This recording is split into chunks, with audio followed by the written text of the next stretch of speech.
ನಡೆಸುವಂಥ ನಮ್ಮ ತಂದೆಯಾದ ದೇವರೇ, ನಿನ್ನ ಪರಿಶುದ್ಧವಾದ ನಾಮಕ್ಕೆ ಸ್ತೋತ್ರ ವಂದನೆ ಸ್ವಾಮಿ.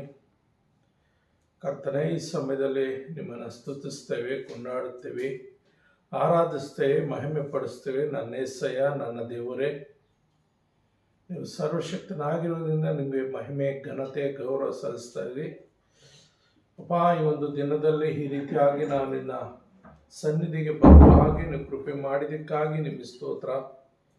ನನ್ನ ದೇವರೇ, ನೀನು ಸ್ತೋತ್ರ ಸ್ತೋತ್ರ ಸ್ತೋತ್ರ ಸ್ತೋತ್ರಪ್ಪ.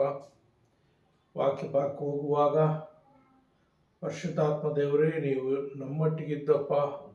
ನೀವು ಮಾತನಾಡುವಾಗ ನಾವೆಲ್ಲರೂ ನಿನ್ನ ಮಾತನ್ನು ಕೇಳುವ ಹಾಗೆ, ನಮ್ಮನ್ನು ಆತ್ಮಿಕವಾಗಿ ಬಲಪಡಿಸಿಕೊಳ್ಳುವ ಹಾಗೆ ಕರ್ತನೆ, ನೀವೇ ನಮಗೆ ಸಹಾಯ ಮಾಡಿ ಆಶೀರ್ವದಿಸಬೇಕೆಂದು ಯೇಸು ಕ್ರಿಸ್ತನ ಹೆಸರಿನಲ್ಲಿ ಪ್ರಾರ್ಥನೆ ಬೇಡುತ್ತೇನೆ ತಂದೆಯೇ, ಆಮೆನ್ ಆಮೆನ್.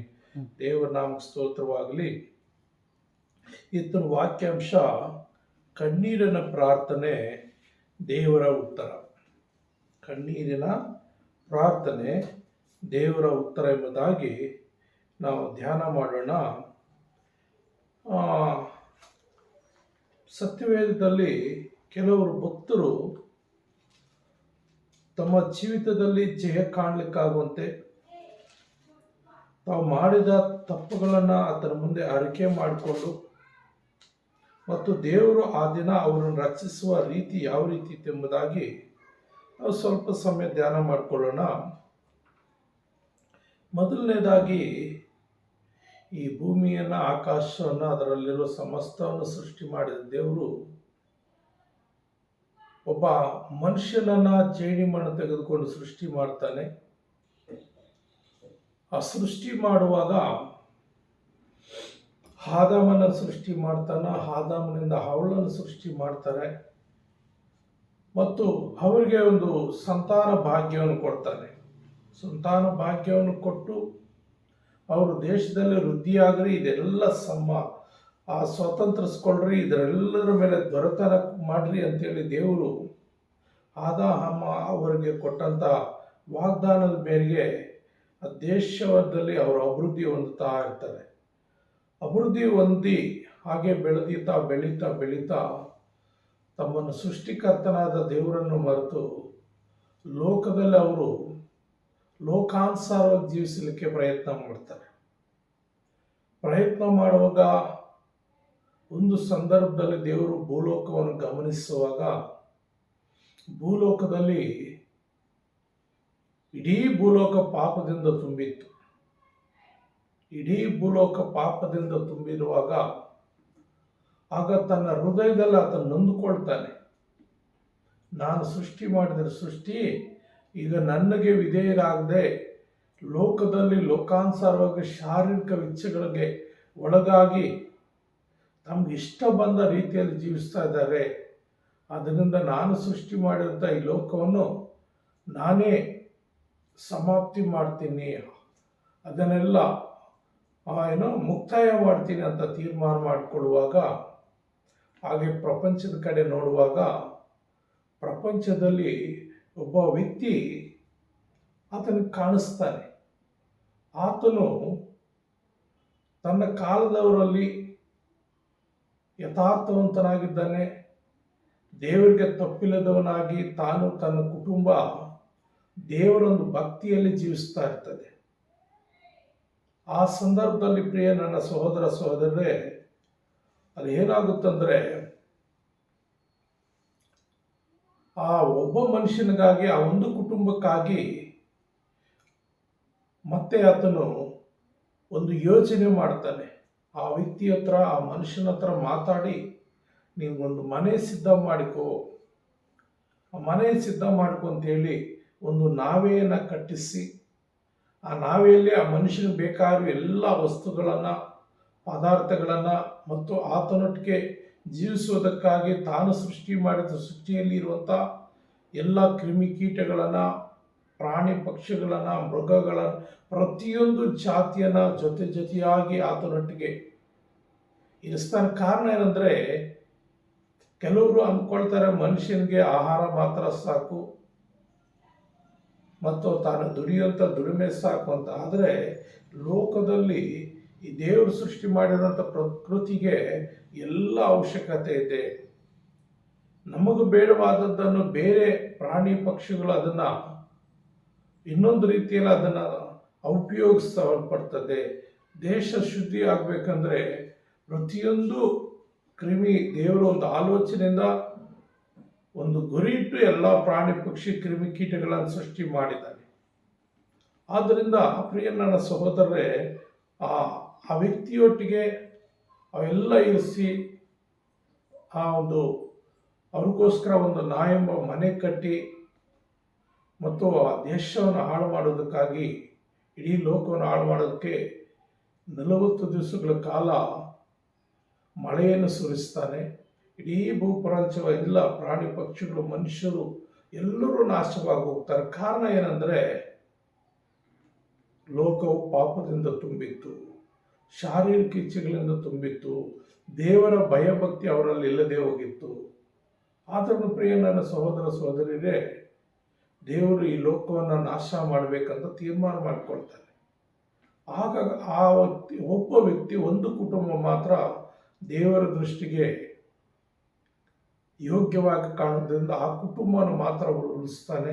ಎಲ್ಲ ನಾಶ ಮಾಡಿದ ನಂತರ ಮತ್ತೆ ಈ ಲೋಕವನ್ನು ಮತ್ತೆ ಪುನಃಸ್ಥಾಪನೆ ಮಾಡಬೇಕೆಂಬುದಾಗಿ ಆ ನೀರನ್ನೆಲ್ಲ ಇಂಗಿಸಿ ಮತ್ತು ಭೂಮಿ ಆಕಾಶವನ್ನು ನಾರ್ಮಲ್ ಆಗಿ ಎಲ್ಲ ಯಾವ ರೀತಿ ಇತ್ತೋ ಅದೇ ಸ್ಥಿತಿಗೆ ತಂದು ಮತ್ತೆ ಆ ಮನುಷ್ಯರನ್ನು, ಆ ಒಂದು ಕುಟುಂಬವನ್ನು ಹೊರತರ್ತಾನೆ. ಆ ಕುಟುಂಬದಿಂದ ಏನಾಗುತ್ತೆ, 3 ಮಕ್ಕಳು, 3 ಸೊಸೆಯಂದಿರಿರ್ತಾರೆ. ಅವರಲ್ಲಿ ಒಬ್ಬ ವ್ಯಕ್ತಿಯಿಂದ ಒಂದು ಕುಟುಂಬ ಹುಟ್ಟು ಬರ್ತದೆ. ಅದೇ ಅಬ್ರಹಾಮನು ಆ ಕಾಲದಲ್ಲಿ ಅವನು ತನ್ನ ಕುಲದವರು ಯಾವ ಕೆಲಸ ಮಾಡ್ತಾರೆ ಅದೇ ಕೆಲಸ ಮಾಡ್ತಾರೆ, ವಿಗ್ರಹಾರಾಧಕನಾಗಿದ್ದನು. ಆದರೆ ದೇವರು ಆತನ ಕರೆದಾಗ ಆತನೇನು ಮಾಡ್ತಾನೆ, ಎಲ್ಲ ಬಿಟ್ಟು ದೇವರೊಟ್ಟಿಗೆ ಬರ್ತಾನೆ.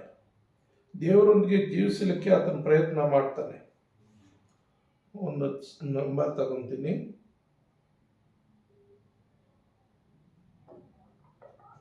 ಹಲೋ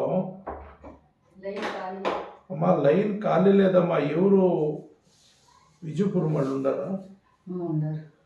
ఆ విజయపురం మునరత్న ఫోన్ తీసుకోమ్మా. కట్సాయమ్మా మునరత్న. ಸರಿ, ಹಾಗೆ ಪ್ರಿಯ ನನ್ನ ಸಹೋದರ ಸಹೋದರರೇ, ಇಲ್ಲಿ ಏನಾಗುತ್ತಂದರೆ ಅಬ್ರಹಾಮನ್ನು ದೇವರ ಕರೆವಿಕೆಯಿಂದ ಬರ್ತಾನೆ, ದೇವರ ಇಷ್ಟಾನುಸಾರ ಜೀವಿಸ್ತಾನೆ ಮತ್ತು ಆತನಿಗೊಂದು ಮಗನನ್ನು ಕೊಡ್ತಾನೆ, ಇಸಾಕನಿಗೆ ಮತ್ತೊಂದು ಮಗನಿಗೆ ಯಾಕೋಬನು, ಏಸಾವನು ಹುಟ್ಟುತ್ತಾನೆ. 2 ಮಕ್ಕಳು ಏಸಾವನು ಹುಟ್ಟುವಾಗ ಪ್ರಿಯ ನನ್ನ ಸಹೋದರ ಸಹೋದರರೇ, ಆ ದೇವರು ಏಸಾವನ ತಳ್ಳಿ ಇಸಾಕನನ್ನು ಅದನ್ನು ಯಾಕೋಬನನ್ನು ಆರಿಸ್ಕೊಳ್ತಾನೆ. ಆ ಯಾಕೋಬನು ಏನಾಗಿರ್ತಾನಂದ್ರೆ ಒಬ್ಬ ಮೋಸಗಾರನಾಗಿರ್ತಾನೆ, ಒಬ್ಬ ಸುಳ್ಳುಗಾರನಾಗಿರ್ತಾನೆ, ಒಬ್ಬ ವಂಚಕಗಾರನಾಗಿರ್ತಾನೆ. ಯಾವ ರೀತಿ ಅಂದರೆ ಒಂದಾನೊಂದು ಸಮಯದಲ್ಲಿ ತನ್ನ ತಂದೆಯಾದ ಇಸಾಕನಿಗೆ ವಯಸ್ಸಾಗಿರುತ್ತೆ, ಮುದಿ ವಯಸ್ಸಾಗಿರುತ್ತೆ, ಕಣ್ಣು ಕಾಣದವನಾಗಿರ್ತಾನೆ. ಹಾಗಾಗಿ ತನ್ನ ಹಿರಿಯ ಮಗನಾದಂಥ ಏಸಾವನಿಗೆ, ಮಗನೇ, ನನ್ನ ಸಾವು ಹತ್ರ ಆಗ್ತಾ ಇದೆ, ಅಷ್ಟರೊಳಗಾಗಿ ನನಗೊಂದು ಆಸೆ ಇದೆ, ಒಂದು ಒಳ್ಳೆ ಬೇಟೆ ಮಾಂಸ ತಿನ್ನಬೇಕಂತಾಳಿ. ಹಾಗಾಗಿ ನೀನು ಒಂದು ಬೇಟೆ ಆಡ್ಕೊಂಡು ಬಂದು ಒಂದು ಒಳ್ಳೆ ರುಚಿಯಾದ ಆಹಾರವನ್ನು ನನಗೆ ಸಿದ್ಧ ಮಾಡಿಕೊಡು. ಅದು ನಾನು ತಿಂದು ದೇವರು ನನ್ನ ತಂದೆಯಾದ ಅಬ್ರಹಾಮನಿಗೆ ಯಾವ ವಾಗ್ದಾನ ಕೊಟ್ಟಿದ್ದನೋ ಮತ್ತು ನನಗೆ ಯಾವ ವಾಗ್ದಾನ ಮಾಡಿದನೋ ಆ ವಾಗ್ದಾನವನ್ನು ನಿನಗೆ ಕೊಡ್ತೀನಿ, ನಿನ್ನನ್ನು ಆಶೀರ್ವದಿಸ್ತೀನಿ ಅಂತೇಳಿ ಅದು ಹೇಳುವಾಗ ತಂದೆಯ ಮಾತಿಗೆ ವಿಧೇಯನಾಗಿ ಆ ಹಿರಿಯ ಮಗನಾದಂಥ ಏಸಾವನು ಬೇಟೆಗೆ ಹೋಗ್ಬಿಡ್ತಾನೆ. ಆ ಮಾತು ಇಸಾಕನ ಹೆಂಡತಿಯಾದಂಥ ರೆಬೆಕ್ಕಳು ಕೇಳಿ ಆಕೆಗೆ ತನ್ನ ಕಿರಿಯ ಮಗನ ಮೇಲೆ ಹೆಚ್ಚಾದ ಪ್ರೀತಿ.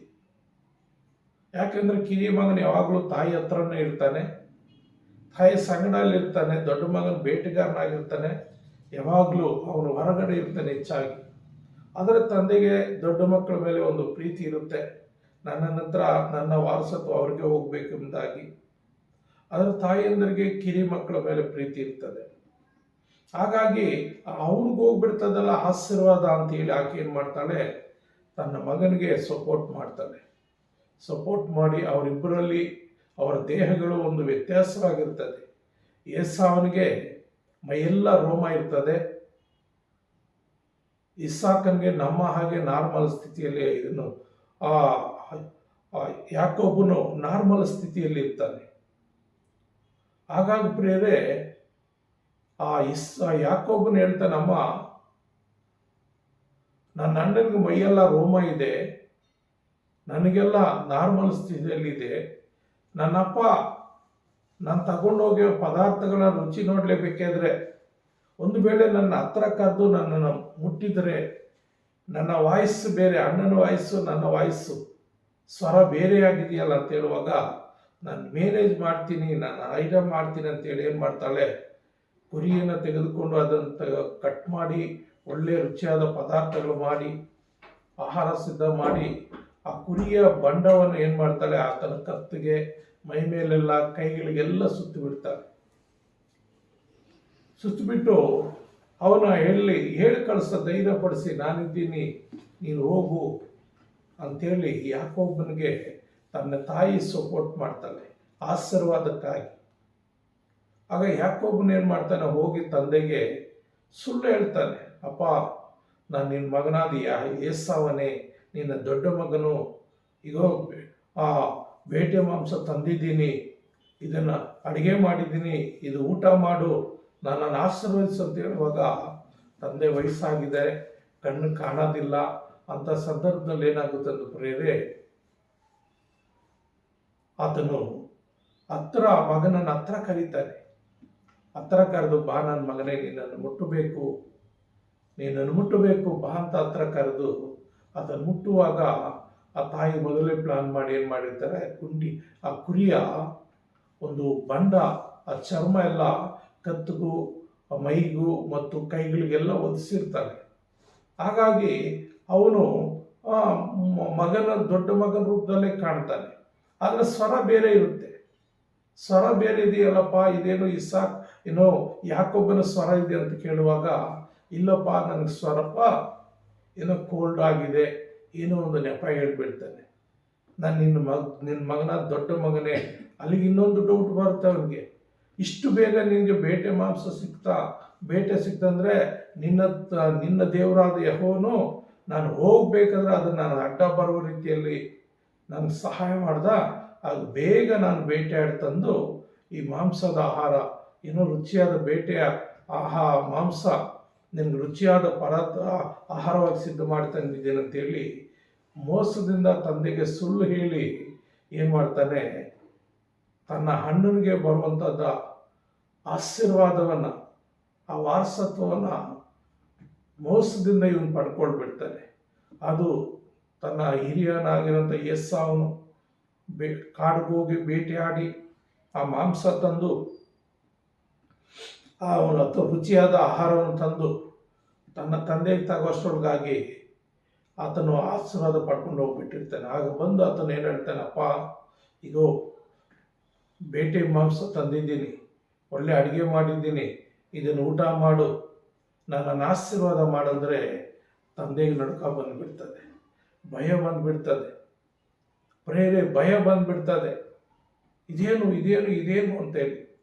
ಕಾರಣ ಆತನು ಆಲ್ರೆಡಿ ಊಟ ಮಾಡಿದ್ದಾನೆ, ದೇವರು ಕೊಟ್ಟಂಥ ಆಶೀರ್ವಾದ ಅವ್ರಿಗೆ ಆಶೀರ್ವಾದ ಮಾಡಿಬಿಟ್ಟಿದ್ದಾನೆ. ದೇವರು ಕೊಟ್ಟಂಥ ಆಶೀರ್ವಾದ ಆಲ್ರೆಡಿ ಅವ್ನಿಗೆ ಆಶೀರ್ವಾದ ಮಾಡಿಬಿಟ್ಟಿದ್ದಾನೆ. ಹಾಗಾಗಿ ಅವನು ಏನು ಮಾಡೋಕ್ಕೆ ಅವನು ದಿಕ್ಕು ತೋರಿಸ್ತಾ ಇಲ್ಲ, ಏನು ಮಾಡೋಕ್ಕೂ ಅವನಿಗೆ ಆಗ್ತಾ ಇಲ್ಲ.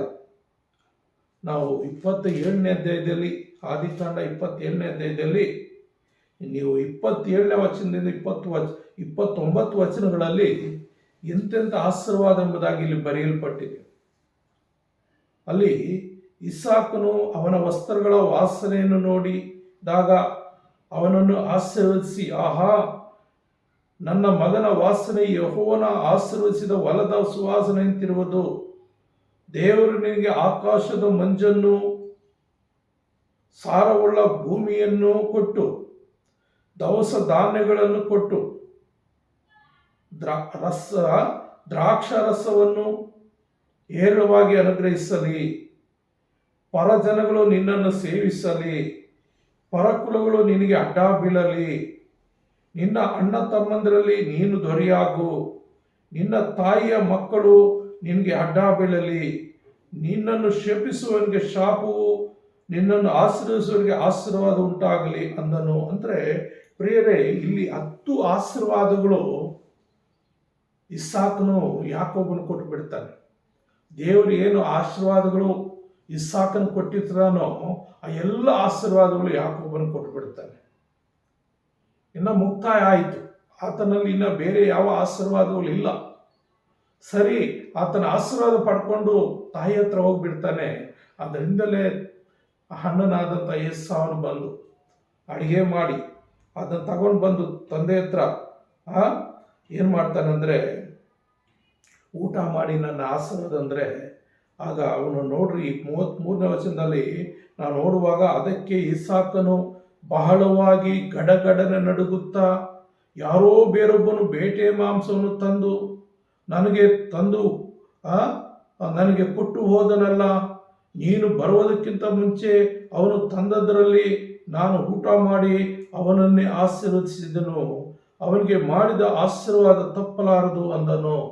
ಪ್ರಿಯನನ್ನ ಸಹೋದರ ಸಹೋದರರೇ, ಈ ಲೋಕದಲ್ಲಿ ಅನೇಕರು ಈ ರೀತಿಯಾಗಿ ತಂದೆ ತಾಯಿಗಳಿಂದ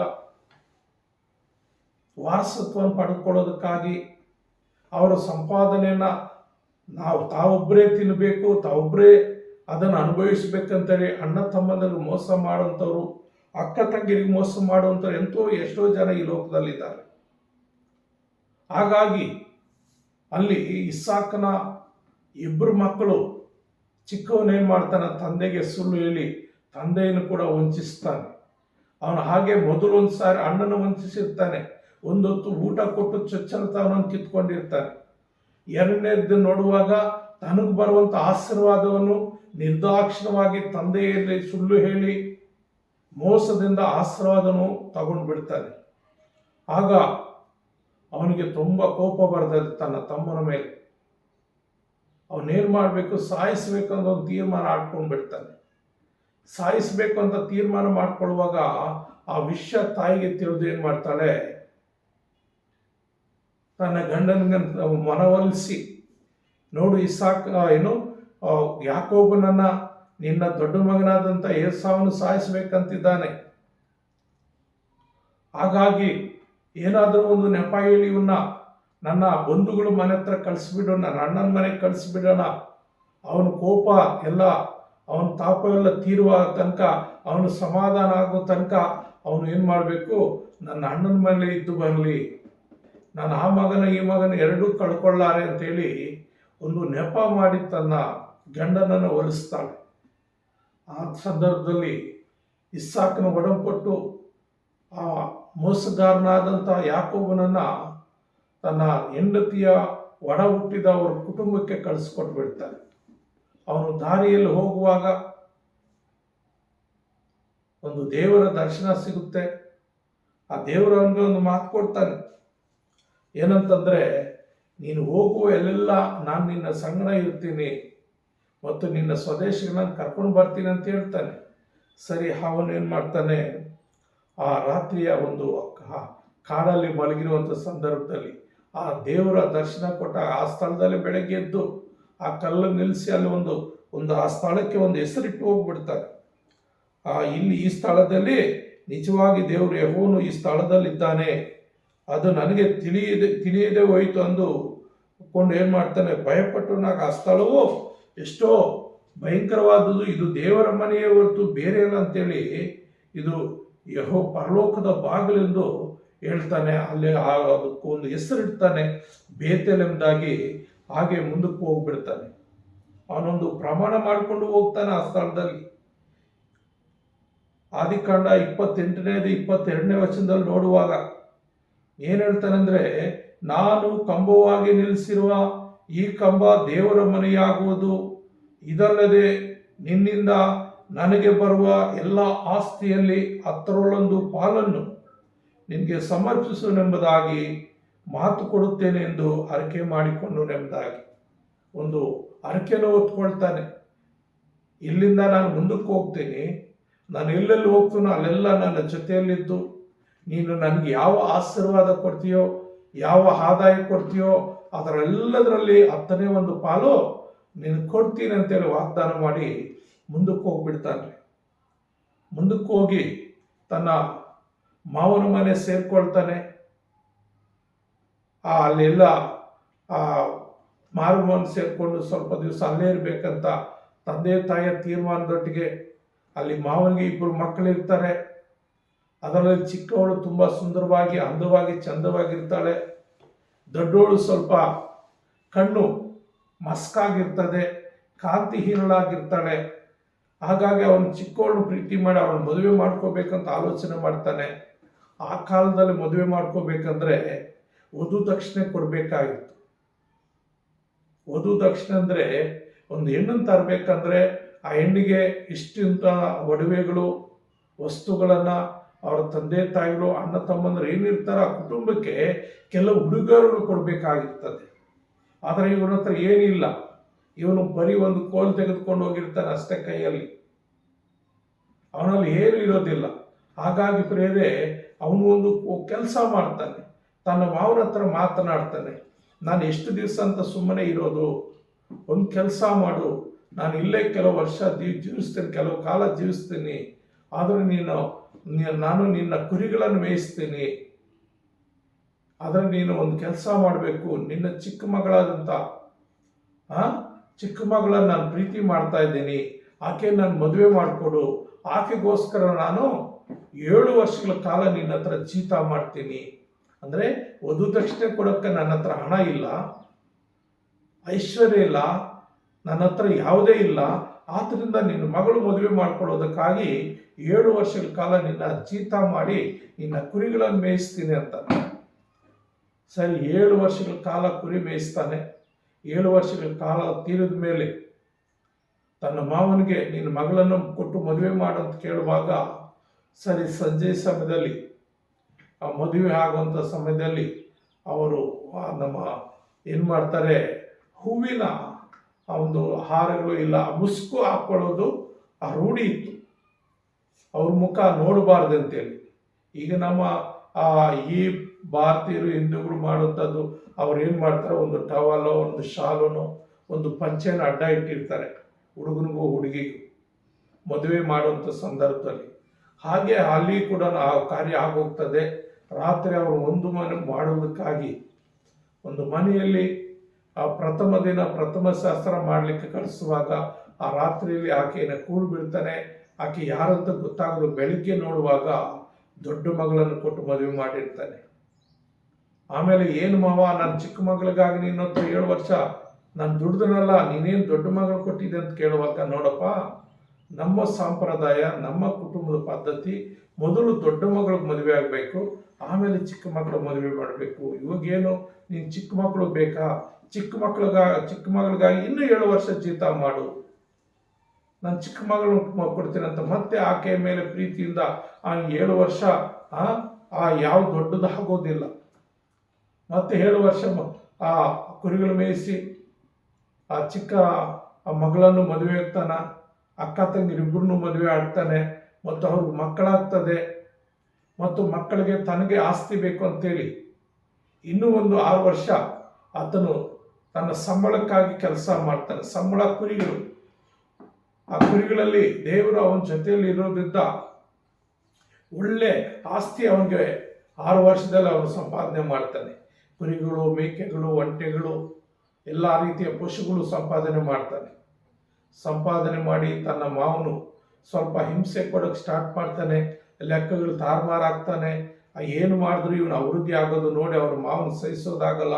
ಹಾಗಾಗಿ ಆ ಮಾವನ ಕಿರ್ಕಳದಿಂದ ತಪ್ಪಿಸ್ಕೊಂಡು ತನ್ನ ಹುಟ್ಟೂರಿಗೆ ವಾಪಸ್ ಬರಬೇಕಂತ ಆಲೋಚನೆ ಮಾಡಿ ಪ್ರೇರೆ ಅಲ್ಲೇನು ಮಾಡ್ತಾನೆ, ಅವನು ವಾಪಸ್ ಬಂದುಬಿಡ್ತಾನೆ. ವಾಪಸ್ ಬರುವಾಗ ಆ ವಿಷಯ ಹೇಗೋ ತನ್ನ ಅಣ್ಣನಿಗೆ ಗೊತ್ತಾಗ್ತದೆ. ಏಸಾವನಿಗೆ ತನ್ನ ಅಣ್ಣನಿಗೆ ಮೋಸ ಮಾಡಿ ಹೋಗಿದ್ದನಲ್ಲ, ತನ್ನ ಅಣ್ಣನಿಗೆ ಗೊತ್ತಾಗುತ್ತೆ, ನಿನ್ನ ತಮ್ಮ ಈ ಥರ ವಾಪಸ್ ಬರ್ತಾ ಇದ್ದಾನೆ ಅಂತೇಳಿ. ಅವನು ಏನು ಮಾಡ್ತಾನೆ, ಸೈನ್ಯ ಸಮೇತ ಸುಮಾರು 400 ಜನ ಸೈನಿಕರನ್ನ ಕರ್ಕೊಂಡು ಅವನಿಗೆ ದಂಡೆತ್ತಿ ತನ್ನ ತಮ್ಮನ ವಿರುದ್ಧವಾಗಿ ಬರ್ತಾ ಇರ್ತಾನೆ. ಕಾರಣ ಏನಂದರೆ, ಅವನು ಮೋಸ ಮಾಡೋಗಿರ್ತಾನೆ, ಚೊಚ್ಚಲತನ ಕಿತ್ಕೊಂಡಿರ್ತಾನೆ ಮತ್ತು ತನಗೆ ಬರುವಂಥ ಆಶೀರ್ವಾದನ ಕಿತ್ಕೊಂಡಿರ್ತಾನೆ. ಹಾಗಾಗಿ ಅವನೇನು ಮಾಡ್ತಾನೆ, ತಮ್ಮನ ವಿರುದ್ಧವಾಗಿ ಬರ್ತಾ ಇರ್ತಾನೆ.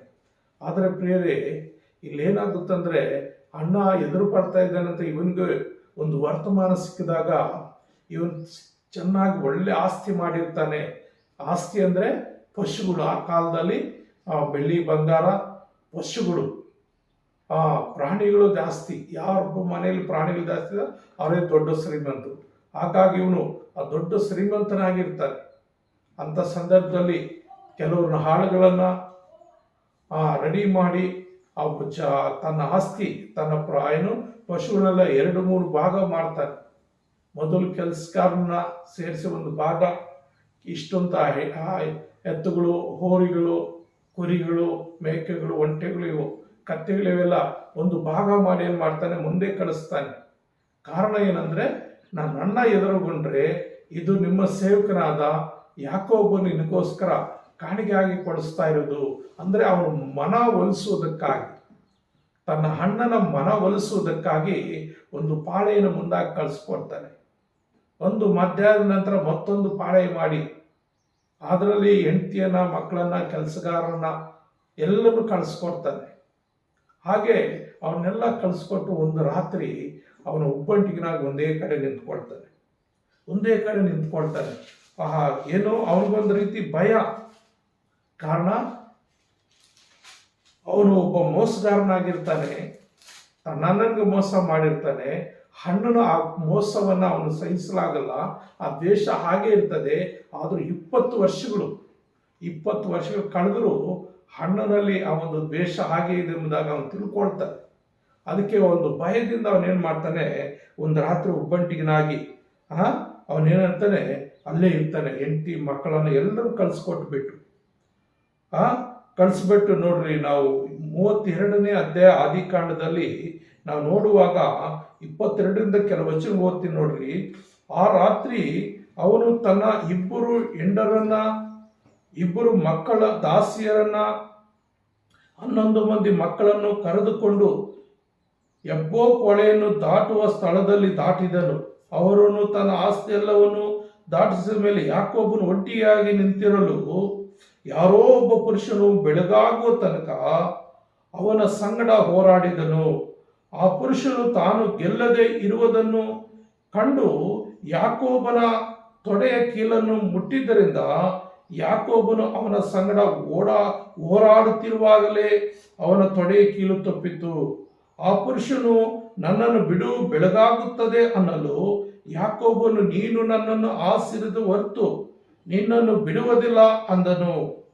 ಆ ಪುರುಷನು ನಿನ್ನ ಹೆಸರೇನು ಎಂದು ಕೇಳಿದ್ದಕ್ಕೆ ಯಾಕೋಬನು ಅಂದಾಗ ಅವನು ಯಾಕೋಬನಿಗೆ, ಇನ್ನು ಮೇಲೆ ನೀನು ಯಾಕೋಬನು ಎನಿಸಿಕೊಳ್ಳುವುದಿಲ್ಲ, ದೇವರ ಸಂಗಡಲು ಮನುಷ್ಯರ ಸಂಗಡಲು ಹೋರಾಡಿ ಗೆದ್ದವನಾದ್ರಿಂದ ಇಸ್ರಾಯೇಲನೆಂದು ಹೆಸರುಂಟಾಗುವುದು ಎಂದು ಹೇಳಿದನು. ಪ್ರಿಯರು ನನ್ನ ಸಹೋದರರೇ, ಅವರೆಲ್ಲ ಆಸ್ತಿ, ಮಕ್ಕಳ 11 ಜನ ಮಕ್ಕಳು ಎಲ್ಲರನ್ನೂ ಅವನೇನು ಮಾಡ್ತಾನೆ, ಕಳಿಸ್ಬಿಟ್ಟು ಒಬ್ಬಂಟಿಗನಾಗಿರೋ ಒಬ್ಬ ಪುರುಷನು ಆ ರಾತ್ರಿಯಲ್ಲಿ ಯಾಕೋಬನೊಟ್ಟಿಗೆ ಹೋರಾಡಲಿಕ್ಕೆ ಬರ್ತಾನೆ. ಅವನು ಏನು ಮಾಡ್ತಾನಂದರೆ, ಯಾಕೋಬನು ಬೀಳಿಸೋದಿಲ್ಲ, ಸೋಲಿಸೋದಿಲ್ಲ, ತಾನು ಸೋಲೋದಿಲ್ಲ. ಇಡೀ ರಾತ್ರಿ ಅವನೊಟ್ಟಿಗೆ ಹೋರಾಡ್ತಾ ಇರ್ತಾನೆ. ಯಾಕೋಬನು ಎಷ್ಟೋ ಪ್ರಯತ್ನ ಮಾಡ್ತಾನೆ, ಅದರ ಗೆಲ್ಲಕ್ಕೂ ಆಗಲ್ಲ, ಇತ್ತ ಸೋಲ್ತಾನೂ ಇಲ್ಲ. ಬೆಳಕಾಗುವಂಥ ಸಂದರ್ಭದಲ್ಲಿ 3ನೇ ಜಾವ ಇಲ್ಲ 4ನೇ ಜಾವ ಸಂದರ್ಭದಲ್ಲಿ ಬೆಳಗಾಗ್ತಾ ಇದೆ, ಬಿಡು ನಾನು ಹೋಗ್ಬೇಕು ಅಂತ ಆ ಪುರುಷನು ಕೇಳುವಾಗ, ಇಲ್ಲ, ನೀನು ನನ್ನನ್ನು ಆಶ್ರಯಿಸುವ ಹೊರತು ನಾನಿನ್ನು ಬಿಡೋದಿಲ್ಲ. ಅಲ್ಲಿ ಒಂದು ದೊಡ್ಡ ಹೋರಾಟ ಆಗ್ತದೆ. ಆ ಪುರುಷನು, ಆ ವ್ಯಕ್ತಿ ಏನು ಮಾಡ್ತಾನೆ, ಯಾಕೋಬನ ತೊಡೆಯ ಕೀಲನ್ನು ಮುಡ್ತಾನೆ. ಅದು ಕೀಲು ತಪ್ಪೋಗುತ್ತೆ, ಅದು ಪಕ್ಕಕ್ಕೆ ಹೋಗ್ಬಿಡ್ತದೆ, ಅಲ್ಲಿ ನೋವು ಉಂಟಾಗ್ತದೆ. ಎಷ್ಟೋ ವ್ಯಸನ ಆಗ್ತದೆ. ಆದರೂ ಅವನೇನು ಮಾಡ್ತಾನೆ, ಆ ಪುರುಷನ ಆ ವ್ಯಕ್ತಿಯನ್ನು ಬಿಡೋದಿಲ್ಲ. ಇಲ್ಲ, ಇವತ್ತು ನೀನು ಆಶೀರ್ವಾದ ಮಾಡಿದ್ರೆ ಹೊರತು ನನ್ನನ್ನು ಬಿಡೋದಿಲ್ಲ. ಅವನು ಗೊತ್ತಾಗ್ತಾನೆ ಈತನು ಯಾರಲ್ಲ ದೇವರೆಂಬುದಾಗಿ. ನನ್ನನ್ನು ನಡೆಸಿದ ದೇವರು, ನನಗೆ ವಾಗ್ದಾನ ಮಾಡಿದ ದೇವರು, ನೀನು ಹೋಗುವಾಗ ಬರುವಾಗ ನಾನು ಸಂಗಡ ಇರ್ತೇನೆ ಅಂತ ಹೇಳಿದ ದೇವರು ಎಂಬುದಾಗಿ ಆತನ ಏನು ಮಾಡ್ತಾನೆ, ಇವತ್ತು ನೀನು ನನ್ನನ್ನು ಆಶೀರ್ವದಿಸುವ ಹೊರತು ನಾನು ನೀನು ಬಿಡೋದಿಲ್ಲ ಅಂತೇಳಿ ಒತ್ತಾಯ ಮಾಡ್ತಾನೆ. ನನ್ನ ಸಹೋದರರು ಇಡೀ ರಾತ್ರಿ ಎಲ್ಲ ಹೋರಾಡ್ತಾನೆ. ನಾವು ನೋಡುವಾಗ ಯಾವ ರೀತಿ ಹೋರಾಡ್ತಾನೆ ಅಂತ ನೋಡುವಾಗ ಓಶಾಯನ ಗ್ರಂಥದಲ್ಲಿ ನನ್ನ ಸಹೋದರರೇ, ಓಶಾಯನ ಗ್ರಂಥದಲ್ಲಿ ನಾವು ನೋಡುವಾಗ 12ನೇ ಅಧ್ಯಾಯದಲ್ಲಿ ನಾವು 3-4 ವಚನಗಳಲ್ಲಿ ನೋಡುವಾಗ ಅವನು ಯಾವ ರೀತಿ ಹೋರಾಡಿದಂತ. ಯಾಕೋಬನು ಗರ್ಭದಲ್ಲಿ ಅಣ್ಣನನ್ನು ವಂಚಿಸಿದನು, ಪೂರ್ಣ ಪ್ರಾಯದಲ್ಲಿ ದೇವರೊಂದಿಗೆ ಹೋರಾಡಿದನು. ಅಂದರೆ ಈ ಯಾಕೋಬನು ಗರ್ಭದಲ್ಲೇ, ತಾಯಿಯ ಗರ್ಭದಲ್ಲೇ ಅವನನ್ನು ನೂಕಲಾಟಕ್ಕೆ ಹಿಂಸೆಗೆ ಒಳಪಡಿಸ್ತಾನೆ. ಅದು ರೆಬೆಕ್ಕಳು ಕಂಡುಕೊಳ್ತಾಳೆ. ಅವ್ರ ತಾಯಿ ನಾವು ಎಲ್ಲಿ ನೋಡ್ತೀವಿ ಅಂದರೆ ಅದನ್ನ 25ನೇ ಅಧ್ಯಾಯದಲ್ಲಿ, ಆದಿಕಾಂಡ 25ನೇ ಅಧ್ಯಾಯದಲ್ಲಿ ನಾವು ನೋಡುವಾಗ 22ನೇ ವಚನದಲ್ಲಿ, ಆಕೆ ಗರ್ಭದಲ್ಲಿ ಶಿಶುಗಳು ಒಂದಕ್ಕೊಂದು ನೂಕಿಕೊಂಡಾಗ ಆಕೆ ಹೀಗಾದರೆ ನಾನು ಯಾಕೆ ಬದುಕಬೇಕು ಎಂದು ಹೇಳಿ ಇದರ ವಿಷಯದಲ್ಲಿ ಯೆಹೋವನ ಸನ್ನಿಧಿಯಲ್ಲಿ ವಿಚಾರಿಸಕ್ಕೆ ಹೋದಳು. ಆ ಯೆಹೋವನ ಆಕೆಗೆ, ನಿನ್ನ ಗರ್ಭದಲ್ಲಿ 2 ಜನಾಂಗಗಳವೆ, ಆ 2 ಜನಾಂಗಗಳು ಜನ್ಮಾರಭ್ಯ ವಿರೋಧದಿಂದ ಭೇದವಾಗುವು, ಅವುಗಳಲ್ಲಿ ಒಂದು ಮತ್ತೊಂದಕ್ಕಿಂತ ಬಲಿಷ್ಠವಾದು, ಹಿರಿಯದಕ್ಕೆ ಸೇವೆ ಮಾಡೋದಂತ ಹೇಳಿದನು. ನೋಡ್ರಿ, ಆ ತಾಯಿಯ ಗರ್ಭದಲ್ಲೇ ಆ ತಾಯಿಗೂ ಒಂದು ವಾಗ್ದಾನ ಸಿಕ್ಕಿರುತ್ತೆ. ಅವ್ರ ತಾಯಿಯ ಗರ್ಭದಲ್ಲೇ ಒಂದಕ್ಕೊಂದು ನೂಕಾಡ್ತಾ ಇದ್ರು. ಆಚೆ ಬರ್ಬೇಕಂದ್ರೆ ನಾನೇ ಮೊದಲು ಹೋಗ್ಬೇಕು ಅಂತೇಳಿ ಕಿರಿಯ ಶಿಶು ಅಂದ್ರೆ ಯಾಕೋಬನ್ ನಾನೇ ಮೊದಲು ಹೋಗ್ಬೇಕು, ನಾನೇ ಜ್ಯೇಷ್ಠ ಪುತ್ರನಾಗ್ಬೇಕು ಅಂತ ಗರ್ಭದಲ್ಲೇ ವಿರೋಧನಂತೆ, ಜನ್ಮಾರಭ್ಯ ವಿರೋಧನಂತೆ. ಹಾಗಾಗಿ ಅವನೇನ್ ಮಾಡ್ತಾನೆ ಪ್ರಿಯರೇ, ಇಲ್ಲಿ ಪೂರ್ಣ ಪ್ರಾಯದಲ್ಲಿ ಅಣ್ಣನನ್ನು ವಂಚಿಸಿ ಪೂರ್ಣ ಪ್ರಾಯದಲ್ಲಿ ದೇವರೊಂದಿಗೆ ಹೋರಾಡಿದನು. ಅಂದ್ರೆ ಒಳ್ಳೆ ಯೌವನ ಸಮಯದಲ್ಲಿ ಇಡೀ ರಾತ್ರಿ ದೇವರಂದ್ರೆ ಹೋರಾಡ್ತಾನೆ. ಯಾವ ರೀತಿ ಹೋರಾಡ್ತಾನೆ? ಹೌದು, ದೇವದೂತನ ಸಂಗಡ ಹೋರಾಡಿ ಗೆದ್ದನು, ಅಳುತ್ತಾ ಆತನ ಕೃಪೆಯನ್ನು ಬೇಡಿಕೊಂಡನು. ಏನು ಕೃಪೆ ಬೇಡ್ಕೊಳ್ತಾ ಇದ್ದಾನೆ? ನೀನು ನನ್ನನ್ನು ಆಶೀರ್ವದಿಸು ಹೊರತು ನಾನು ನಿನ್ನನ್ನು ಬಿಡೋದಿಲ್ಲ. ಇಡೀ ಪ್ರಿಯ ನನ್ನ ಸಹೋದರರೇ, ಇವತ್ತಿನ ವಾಕ್ಯಾಂಶನು ಕಣ್ಣೀರಿನ ಪ್ರಾರ್ಥನೆ ದೇವ್ರ ಉತ್ತರ. ಅವನೇನ್ ಮಾಡ್ತಾನೆ? ಅಳುತ್ತಾ ಇಡೀ ರಾತ್ರಿ ಅಳ್ತಾ ಇದ್ದಾನೆ. ಇಲ್ಲ ದೇವರೇ, ಇಲ್ಲಪ್ಪ, ನೀನು ನನ್ನನ್ನು ಆಶೀರ್ವಾದ ಮಾಡಿದ್ರೆ ಮಾತ್ರ ನಾನು ಬಿಡ್ತೀನಿ, ಇಲ್ಲಂದ್ರೆ ಬಿಡೋದಿಲ್ಲ. ಇವತ್ತು ನೀನು ನನ್ನನ್ನು ಆಶೀರ್ವಾದ ಮಾಡಬೇಕು, ಇವತ್ತು ನೀನು ನನ್ನ ಆಶೀರ್ವಾದ ಮಾಡಬೇಕು, ಇಲ್ಲಂದ್ರೆ ನಾನು ನಿನ್ನನ್ನು ಬಿಡುವುದೇ ಇಲ್ಲ, ನಾನು ನಿನ್ನನ್ನು ಬಿಡುವುದೇ ಇಲ್ಲ ಅಂತೇಳಿ ಆ ರಾತ್ರಿ ಇಡೀ ರಾತ್ರಿ ಏನು ಮಾಡ್ತಾನೆ? ಅಳುತ್ತಾ ಕಣ್ಣೀರು ಸುರಿಸ್ತಾ ದೇವದೂತನೊಟ್ಟಿಗೆ ಅಂದರೆ ದೇವರೊಂದಿಗೆ ಆತನೇನು ಮಾಡ್ತಾನೆ? ಹೋರಾಡ್ತಾನೆ. ದೇವರೊಂದಿಗೆ ಹೋರಾಡ್ತಾನೆ, ಬಲವಾಗಿ ಹೋರಾಡ್ತಾನೆ.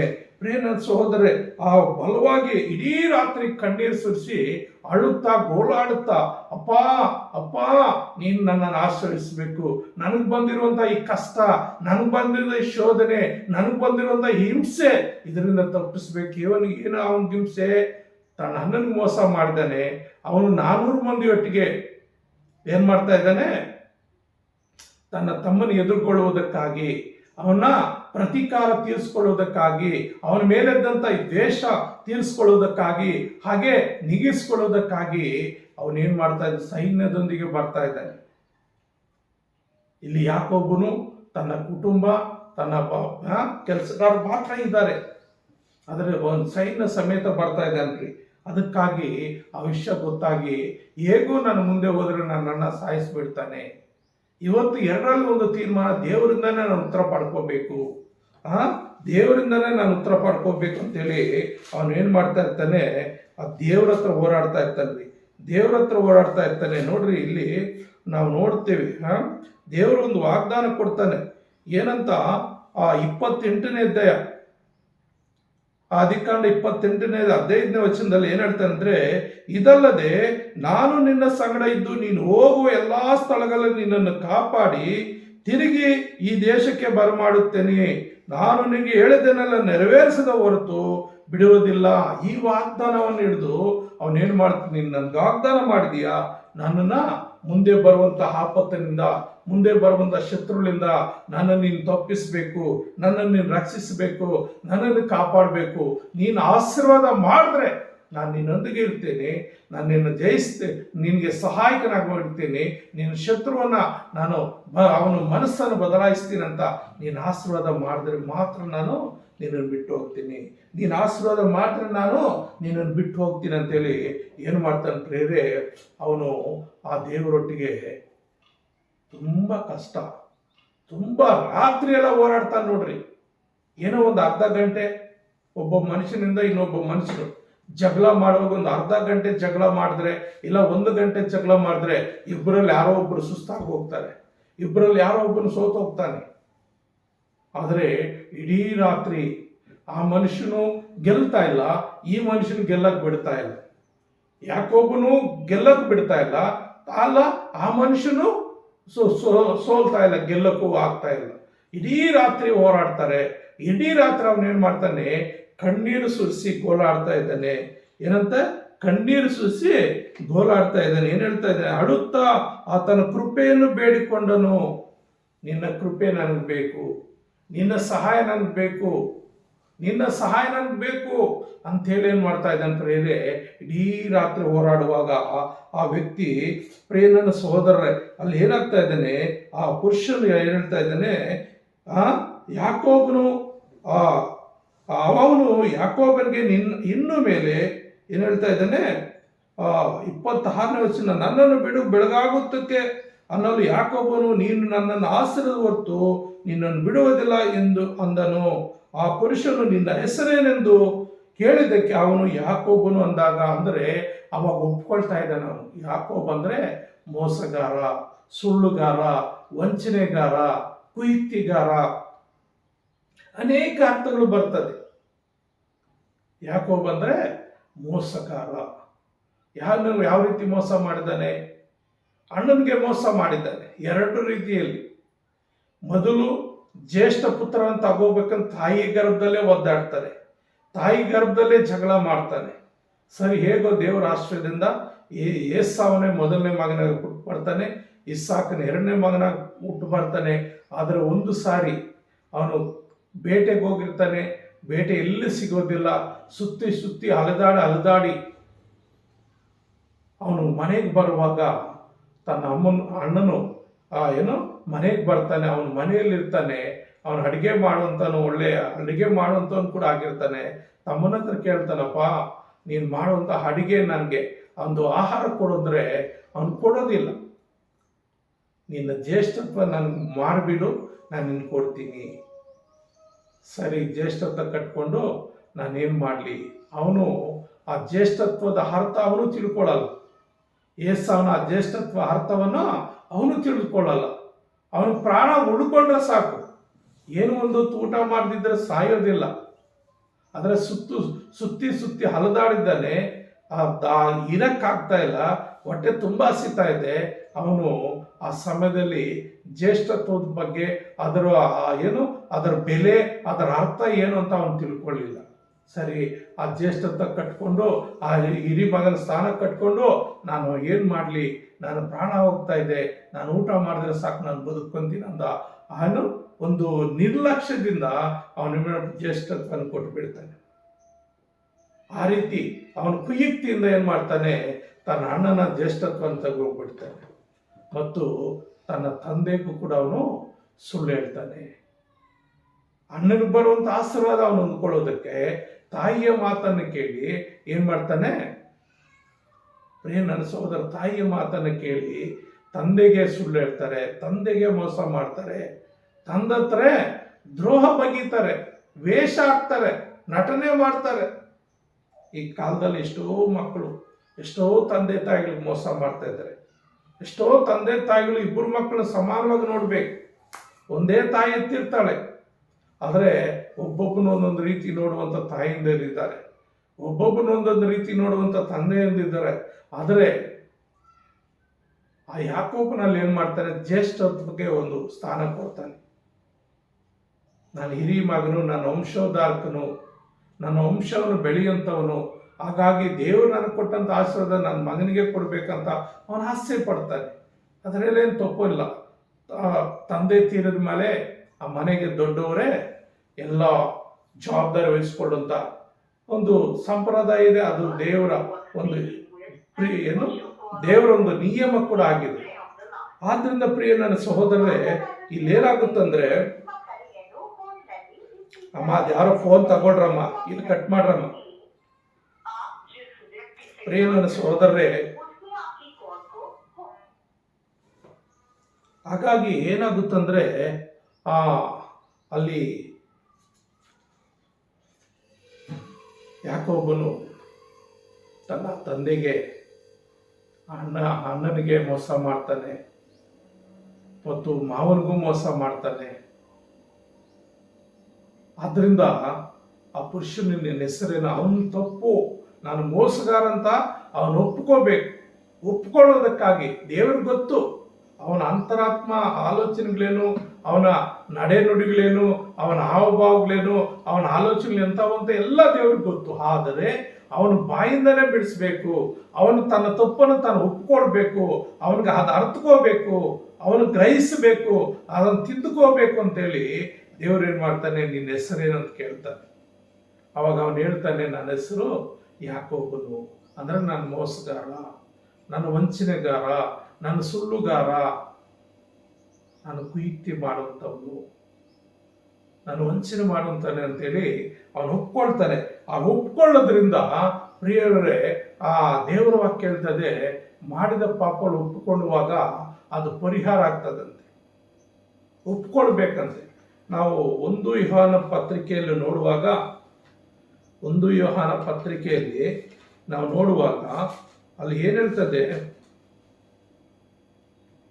9ನೇ ವಚನ, 1 ಯೋಹಾನ 9ನೇ ವಚನದಲ್ಲಿ, ನಮ್ಮ ಪಾಪನ ಒಪ್ಪಿಕೊಂಡು ಅರಿಕೆ ಮಾಡಿದರೆ ಆತನ ನಂಬಿಗಸ್ತನು ನೀತಿವಂತನು ಆಗಿರುವುದರಿಂದ ನಮ್ಮ ಪಾಪವನ್ನು ಕ್ಷಮಿಸಿಬಿಟ್ಟು ಸಕಲ ಅನೀತಿಯನ್ನು ಪರಿಹರಿಸಿ ನಮ್ಮನ್ನು ಶುದ್ಧಿ ಮಾಡುವನು.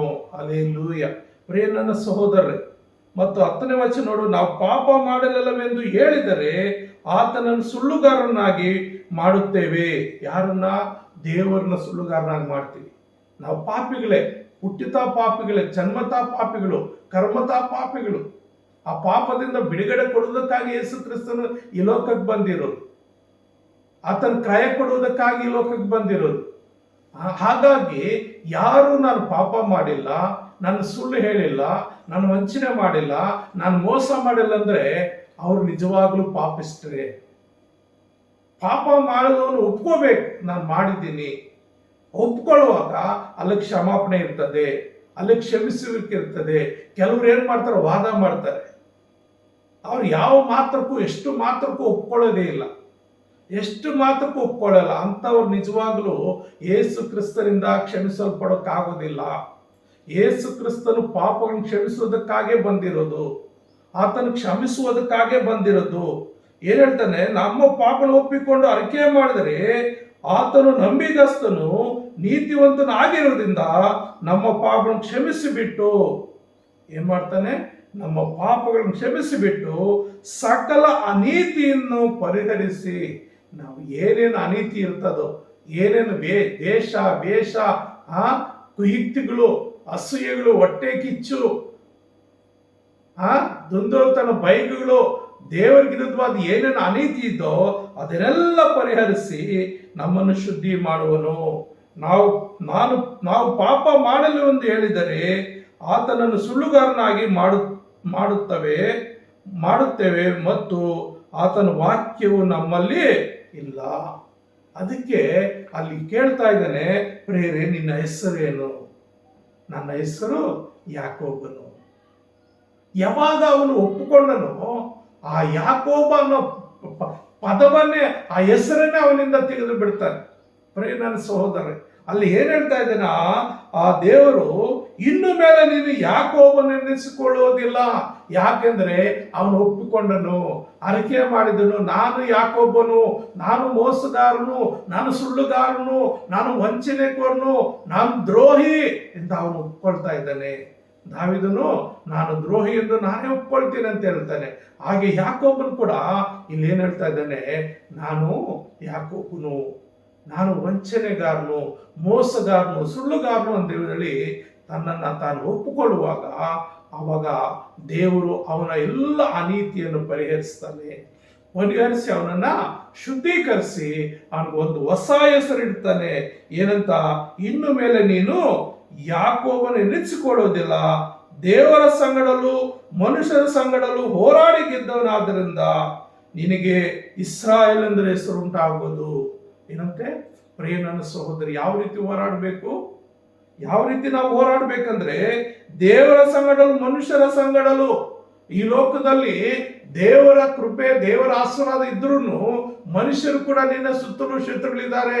ನೀನು ಚೆನ್ನಾಗಿದ್ರೆ ಅನೇಕರಿಗೆ ಇಷ್ಟ ಆಗಲ್ಲ, ನೀನು ಚೆನ್ನಾಗಿ ಮಾತಾಡಿದ್ರೆ ಅನೇಕ ಇಷ್ಟ ಇಲ್ಲ, ನೀನು ಒಂದು ಸ್ಥಾನದಲ್ಲಿದ್ರೆ ಅನೇಕರಿಗೆ ಇಷ್ಟ ಇಲ್ಲ, ನೀನು ಒಂದು ಏನು ದೇವರ ಆಶೀರ್ವಾದವಾಗಿ ಸುಖ ಸಂತೋಷದಲ್ಲಿ ಸಮಾಧಾನವಾಗಿ ಒಳ್ಳೆ ಉದ್ಯೋಗ, ಒಳ್ಳೆ ಕೆಲಸ, ಒಳ್ಳೆ ವ್ಯಾಪಾರ, ಒಳ್ಳೆ ಅಭಿವೃದ್ಧಿ, ಒಳ್ಳೆ ಸ್ಥಾನಮಾನಗಳು, ಒಳ್ಳೆ ಎಜುಕೇಶನ್ ಸಿಕ್ಕಿದ್ರೆ ಅನೇಕರಿಗೆ ಇಷ್ಟ ಆಗೋದಿಲ್ಲ.